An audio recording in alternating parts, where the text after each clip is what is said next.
Assalamualaikum warahmatullahi wabarakatuh. Kalau kita baca Al-Quran, kita akan temukan kata zakat itu dalam Al-Quran disebutkan sebanyak 32 kali. 30 kali disebutkan untuk membayar zakat, yang dua berarti yang lain. Dari 30 kali zakat disebutkan dalam Al-Quran, ternyata 28 kali kata zakat dan perintah zakat selalu bersamaan dengan perintah untuk melaksanakan sholat. Tidak usah jauh-jauh, kita kemudian baca dalam surah Al-Baqarah, wa aqimus shalah wa atuz zakah warka'u ma'ar raki'in. Kenapa Al-Quran selalu menyebutkan zakat bersamaan dengan sholat? Ini yang menarik, karena kata Ibnu Mas'ud, beliau mengatakan bi umirtum bi iqamis shalah wa ita'iz zakah wa man lam yuzaki fala sholatalah. Karena pentingnya zakat itu, kata beliau dalam tafsir Ibnu Katsir, Ibnu Mas'ud mengatakan kalian diperintahkan untuk melaksanakan sholat dan menunaikan zakat, maka kata beliau orang yang tidak membayar zakat maka sholatnya tidak akan diterima oleh Allah Subhanahu wa ta'ala. Saking pentingnya sholat dan zakat, Abu Bakar itu kemudian memerangi orang yang sholat tapi tidak membayar zakat. Karena kata ulama, orang yang bayar zakat itu, sholat adalah hubungan kita vertikal dengan Allah, maka zakat ini adalah hubungan kita horizontal kepada sesama manusia. Para jamaah, Allah Subhanahu wa ta'ala sangat mengutuk dan mengancam dengan keras orang yang tidak membayar zakat. Dalam Al-Quran surah Ali Imran, Allah Subhanahu wa ta'ala berfirman, wala yahsabanna alladhina yabkhaluna bima atahumullahu min fadlih huwa khairal lahum. Janganlah engkau menyangka orang-orang yang pelit tidak membayarkan zakat dari apa yang Allah berikan kepada mereka itu baik bagi mereka, bal huwa syarrul lahum, itu buruk bagi mereka. Orang yang tidak bayar zakat itu bukan berarti sayang kepada hartanya, tapi itu merusak hartanya. Karena itulah Allah Subhanahu wa ta'ala mengatakan sayutawwaquna ma bakhlu bihi yaumal qiyamah. Kelak harta yang tidak dibayar zakatnya akan dikalungkan oleh Allah Subhanahu wa ta'ala di nerakanya Allah ketika hari kiamat. Hadis ini, ayat ini oleh Rasulullah SAW ditafsirkan dalam hadis riwayat Bukhari. Rasul mengatakan ma atahullahu malan man atahullahu malan falam yuaddi zakatah muthila lahu yaumal qiyamah syuja'an aqra lahu zabibatani yutawwaquhu yaumal qiyamah. Orang yang oleh Allah dikasih anugerah uang, dikasih anugerah harta, tapi dia tidak mau membayar zakatnya, maka kelak harta yang tidak dibayar zakatnya ini akan dirupakan menjadi seekor ular yang sangat besar yang punya taring yang tugasnya untuk mematuk dan menggigit orang yang punya harta tersebut. Dalam ayat yang lain Allah Subhanahu wa ta'ala berfirman, walladzina yaknizuna adh-dhahaba wal fiddata wa la yunfikuna fi sabilillah fabashshirhum bi'adzabin alim.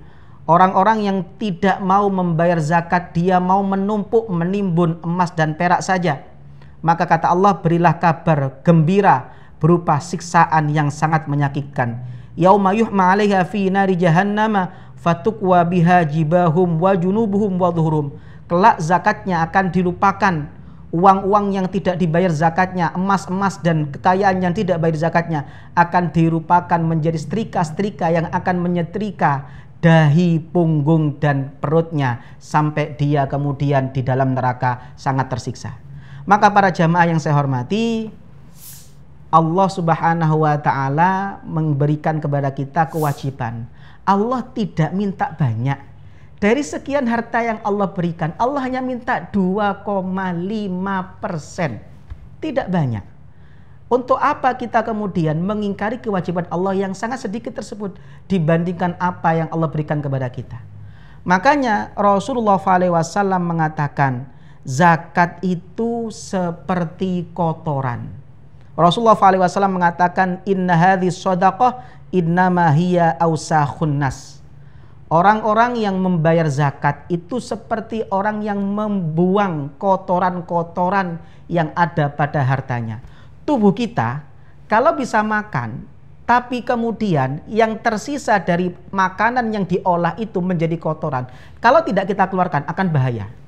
Kita bisa minum, tapi minuman kita ada yang dicerna oleh tubuh menjadi energi, tapi kan ada yang menjadi kotoran berupa kencing. Kalau ini tidak dibuang akan bahaya, akan menjadi penyakit. Maka sama dengan orang punya harta, hartanya wajib zakat, tidak dibayar zakatnya, maka sama dengan dia membiarkan kotoran ini merusak harta yang lain. Karena itulah Rasulullah SAW mengatakan begini, ma khalatatis shadaqah malan illa ahlakathu. Hadis riwayat Imam Baihaqi. Tidaklah zakat itu bercampur dengan harta, kecuali zakat ini yang tidak dibayarkan akan merusak harta yang lain. Sebagaimana kotoran yang ada di tubuh, kalau tidak kita keluarkan, maka kotoran ini akan menjadi penyakit, akan merusak organ tubuh yang lain. Sebagaimana kalau kita tidak bisa kencing, ganjel kita kemudian tertutup, akan menjadi penyakit kepada anggota tubuh yang lain.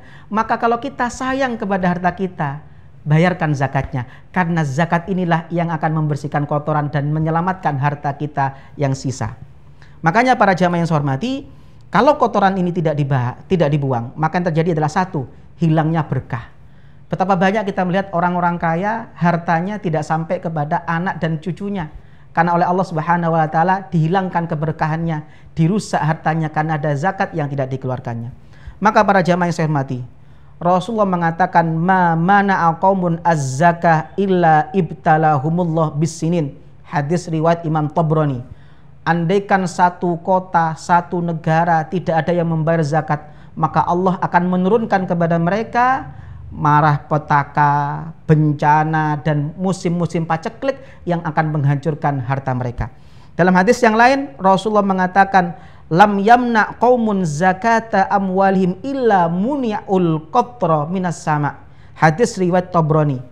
Andaikan ada orang, satu kaum, satu bangsa, satu daerah tidak membayar zakat, Allah tidak akan menurunkan hujan.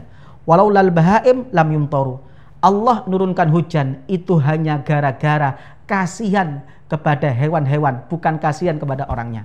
Makanya Rasulullah SAW dengan tegas mengatakan, idza addaita zakata malik faqad adhabta anhu syarrah. Hadis riwayat Imam Baihaqi.